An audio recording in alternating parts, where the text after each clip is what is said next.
Good morning. आज हम mannerism अर्थात रीतिवादी कला के बारे में विस्तार से चर्चा करेंगे। रीतिवाद अंग्रेजी शब्द मैनरिज्म का अनुवाद है, जो स्वयं इटालियन शब्द मैनेरिया का रूपांतर है, जिसका अर्थ शैली है।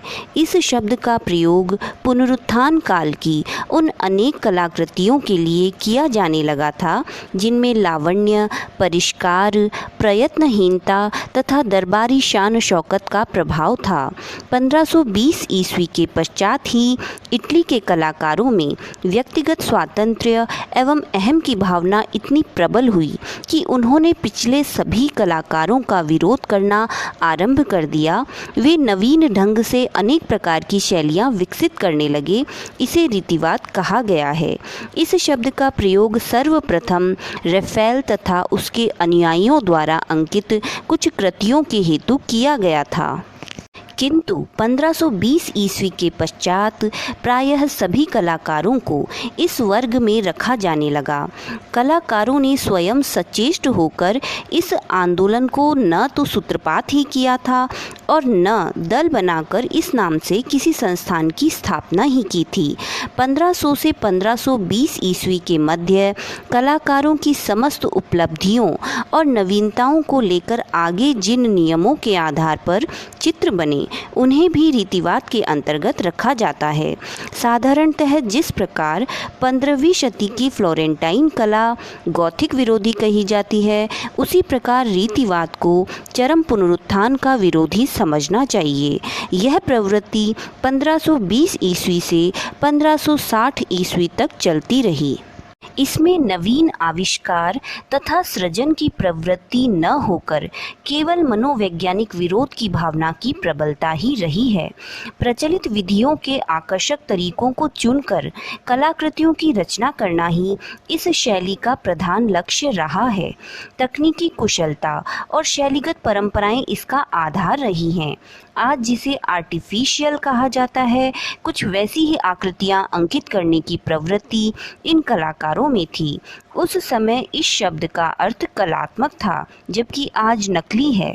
कलाकारों ने कठिनाई को एक आदर्श माना, अर्थात किसी कठिन मुद्रा को ऐसे ढंग से प्रस्तुत किया जाए कि वह सुंदर प्रतीत हो, उसमें माधुर्य की अनुभूति हो। वैभवपूर्ण कलाकृति, शरीर शास्त्र का पूर्ण ज्ञान और चेष्टाओं में सरलता की अनुभूति भी इन कलाकारों का लक्ष्य था। रीतिवाद की कल्पना कलाकारों में अपनी कुशलता और कारीगरी दिखाने की भावना से उत्पन्न हुई थी। इसके परिणाम स्वरूप इसमें निम्नलिखित विशेषताओं का आविर्भाव हुआ। पहली, सर्पाकृति घुमाव। माइकल एंजिलो का विचार था कि मूर्तिकार तथा चित्रकार को अपनी आकृति पिरामिड के आकार में तथा सर्पाकृति घुमाव युक्त बनानी चाहिए तथा 1, 2 अथवा 3 के गुणनफल में उसकी पुनरावृत्ति की जानी चाहिए। इसी में चित्रकला का रहस्य निहित है। गतिपूर्ण आकृति में ही सर्वाधिक सौंदर्य तथा मुखरता होती है। आकृति को सर्प के समान बल खाती हुई बनानी चाहिए, जैसी कि लहराती हुई दीपशिखा होती है। आकृति लगभग अंग्रेजी के एस अक्षर के समान होनी चाहिए और यह विशेषता संपूर्ण शरीर तथा विभिन्न अंगों पर समान रूप से लागू होती है। इसी के आधार पर मानव आकृति की मुद्रा को कॉन्ट्रापोस्टो कहा गया है, अर्थात जिस दिशा में पैर हों उसके विपरीत दिशा में मुड़ता हुआ शरीर दिखाया जाए। नितंबों की दिशा के विपरीत मुख की दिशा हो, एक पैर पर शरीर का बोझ हो और दूसरा पैर मुक्त दिखाया जाए। इन सभी विरोधों को संतुलित ढंग से प्रस्तुत किया जाए। दूसरा, काल्पनिक ग्राम्य वातावरण। रीतिवादी कलाकारों ने एक ऐसे कृत्रिम वातावरण की कल्पना कर डाली जिसमें कुछ दरबारी ढंग के फैशनेबल लोगों को ग्रामीणों के समान वेशभूषा एवं वातावरण में आमोद प्रमोद मनाते हुए अंकित किया जाता था। प्रायः गडरियों तथा अप्सराओं को ही रोमांटिक वातावरण में प्रस्तुत करना इस कला का प्रधान लक्ष्य था। तीसरा, पूर्व निश्चित दृश्य योजनाएं। रीतिवादी कलाकारों ने विषयों, आकृतियों, दृश्यों तथा पृष्ठभूमियों के हेतु कुछ पूर्व निश्चित आधार बना लिए थे और वे जहां भी आवश्यकता होती थी इन्हीं का चित्रण कर देते थे। कुछ चुने हुए ऐतिहासिक अथवा पौराणिक दृश्य, विशेष व्यक्ति चित्र, आमोद प्रमोद के कुछ निश्चित चित्र और कुछ मनोरंजक स्थल आदि इन चित्रकारों के पास बड़े आकर्षक तथा सुंदर रूपों में पूर्व कल्पित रहते थे और उन्हीं को ये चाहे जहां बनाने को तत्पर रहते थे। आकृतियों के समूह संयोजन के ढंग भी निश्चित कर लिए गए थे। स्तंभों, सीढ़ियों, फव्वारों तथा द्वार कपाटों आदि के भी बड़े अलंकृत रूप कल्पित किए गए और भवनों अथवा उद्यानों के दृश्य प्रस्तुत करने वाले चित्रों में इनका बहुत प्रभाव रहता था। चौथा, विविधता और एक रसता। रीतिवादी कला में विविधता पर बहुत बल दिया गया था और उसकी खातिर एकता का परित्याग भी कर दिया गया था। विविधता के कारण आकृतियाँ आकर्षक लगती थी। आकृतियों के विविध अंगों में कहीं कहीं यह विविधता बहुत अधिक है। उदाहरणार्थ, एक सुराही का आधार सांप को पकड़े हुए गरुड़ के रूप में है, शरीर गोंगे के समान है, ग्रीवा को पैर रहित नारी आकृति तथा हैंडल को मुड़े हुए सर्प के रूप में निर्मित किया गया है। इसी प्रकार इस युग में आकृतियों को बारीकी तथा परिश्रम से बहुत अधिक अलंकृत किया जाता था। इससे वातावरण के प्रभाव की बजाय आकृतियों में स्पष्टता और विवरणात्मकता की प्रवृत्ति बढ़ी। किंतु इस विविधता में विरोध अथवा परिवर्तनशीलता के तत्वों के बजाय पुनरावृत्ति ही अधिक है, जिसके कारण इसमें एक रसता भी आ गई है। पांचवा, प्रचुरता और संक्षिप्तता।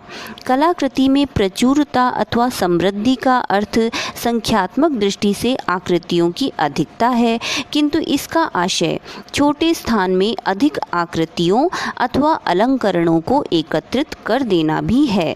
इसके कारण आकृतियों में अनेक निरर्थक विवरण एवं अलंकरण भी समाविष्ट कर दिए गए हैं।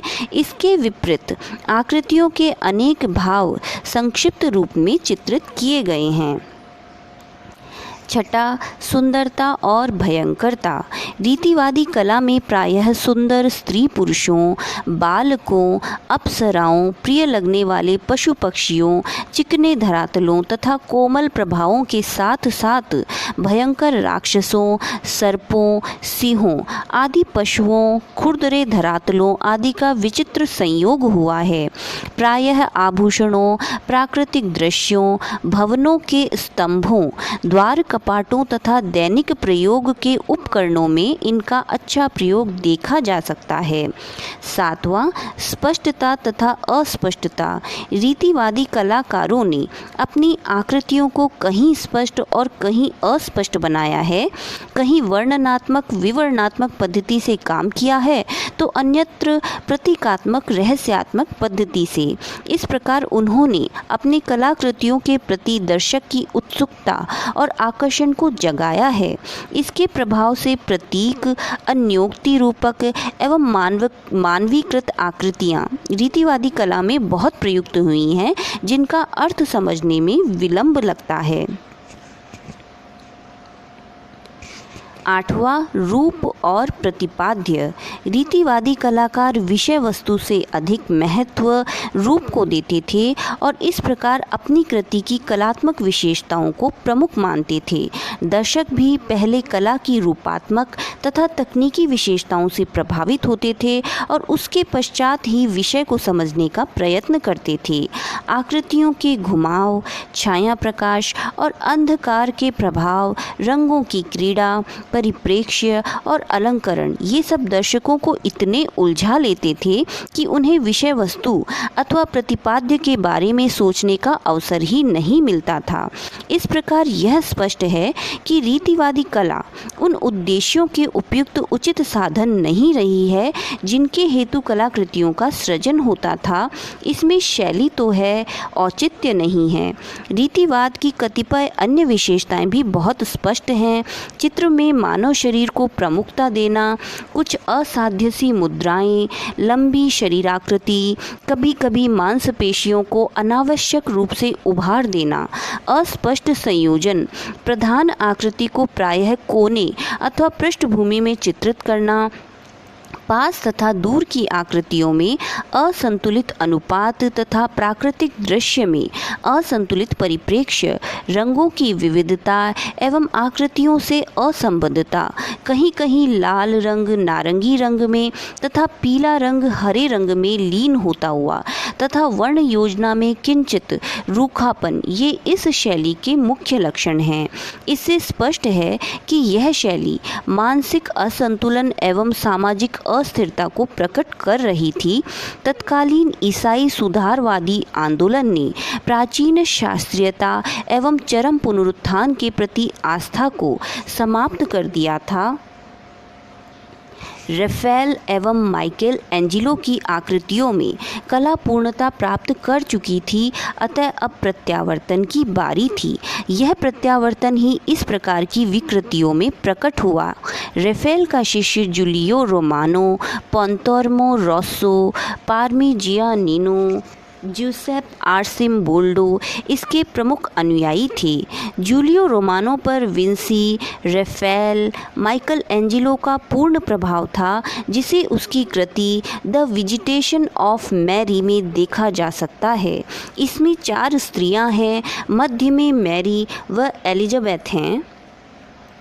पार्मिजियानिनो के चित्र मैडोना में भी दृष्टि की गति असम है। मैडोना की गर्दन लंबी है व शिशु भी कुछ गिरते हुए चित्रित हैं, जो गिरने से बचने हेतु मैडोना के वस्त्र पकड़े हैं। बाईं ओर भक्तों के समूह हैं, जबकि दाएं भाग में मात्र एक टूटा स्तंभ है, फिर भी संयोजन संतुलित है। माइकल एंजिलो, तिंतोरेंतो व एल ग्रेको आदि ने भी कतिपय आकृतियों में इस शैली का प्रयोग किया है। वेनिस की कला पर इस आंदोलन का कोई प्रभाव नहीं पड़ा। वस्तुतः यह आंदोलन लगभग 70 वर्ष के काल में चला। बाद में इसका विकसित रूप बरोक व रोकोको कला शैलियों में दृष्टिगत होता है। कैवेलियर डी आर्पिनो द्वारा इसको समाप्त करने की चेष्टा की गई, किंतु प्रकृति चित्रण का सहयोग लेकर यह कला शैली बरोक युग में पुनः प्रकट हुई। 1530 के मध्य एंटवर्प, फ्लांडर्स में भी इस शैली के कुछ अज्ञात कलाकारों ने कार्य किया था। इस समय फ्लोरेंस के अनेक कला मर्मज्ञ एवं कलाकारों ने कला इतिहास व आत्मचरित्रों का भी प्रणयन किया। इस युग की जनता कलाकारों, उनके जीवन चरित्रों व उनसे संबंधित कहानियों में रुचि प्रदर्शित करने लगे थे। रीतिवाद अर्थात मैनरिज्म से संबंधित हमारा यह टॉपिक यहीं पर कंप्लीट होता है। आगे भी मैं समय समय पर आपको इस प्रकार की जानकारी उपलब्ध करवाती रहूँगी। सो प्लीज़ इस YouTube चैनल को ज़रूर से सब्सक्राइब करें। Thank you.